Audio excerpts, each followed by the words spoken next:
When it comes to our own brands, we want and need them to stand out, especially if you're in a competitive and saturated industry sector, which many of us are. So how can we push ourselves ahead of our competitors so that our brand is the one that gets noticed and is the first one that a customer thinks of when they need to buy our product or service?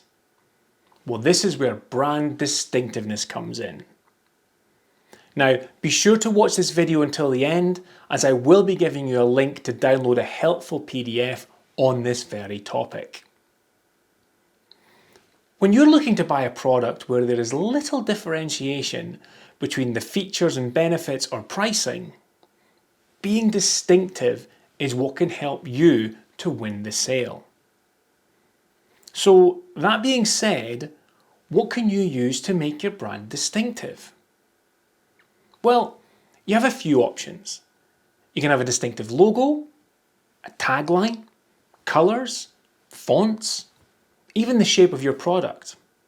Think about the classic Coke bottle. That's a great example of distinctiveness in product shapes. Or you can even have sounds, like the Netflix ta-dum. By spending time to define these elements, and by using them consistently everywhere, you will create a visual and/or audible hook that will resonate and linger in the memory of your hopefully soon-to-be customers. Building distinctiveness doesn't happen overnight though. The element or elements that you've chosen need to be seen, heard, or experienced again and again and again repeatedly, so that when the customer encounters them, their recall of your brand is instantaneous, with no hard thinking required. It should be your goal to permanently lock your brand's imagery and sounds into people's brains. Here are a few examples of some distinctive brand assets that the majority of people on this planet Earth will instantly recognise. You've got the swoosh icon and the "Just Do It" tagline of Nike, the 3 parallel stripes from Adidas.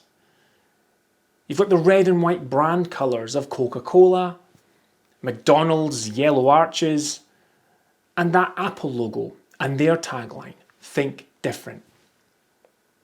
I could add in here that my wearing of trucker caps, my beard, and the black and red colour palette that I have everywhere, and phrases like "stay creative" and "rock your brand" all constitute as distinctive elements of my brand.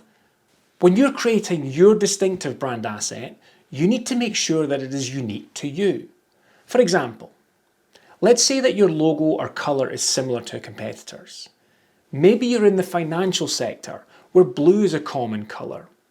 You don't want to put a lot of effort into promoting that colour, because you could actually be helping people to remember your competitor more than you. Think about Coca-Cola's red and white branding.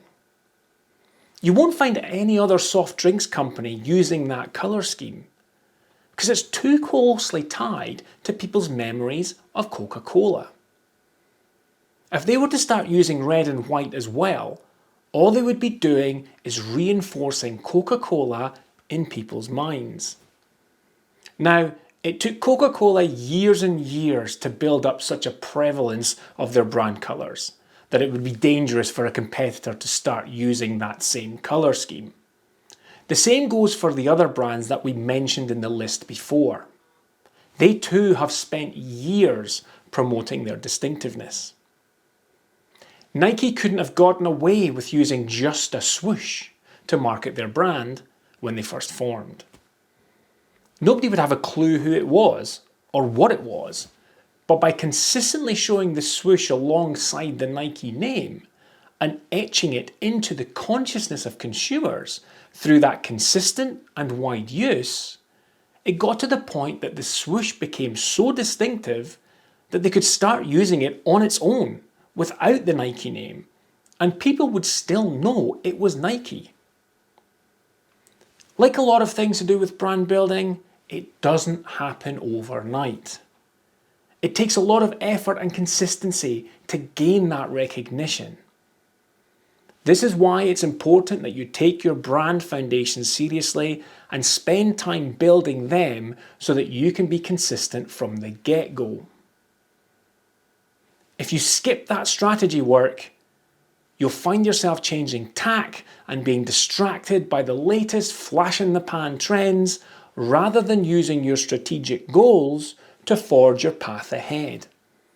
And by not having those strategic foundations to guide you, it means you will also be lacking the consistency that's required to be distinctive in the mind of the consumer.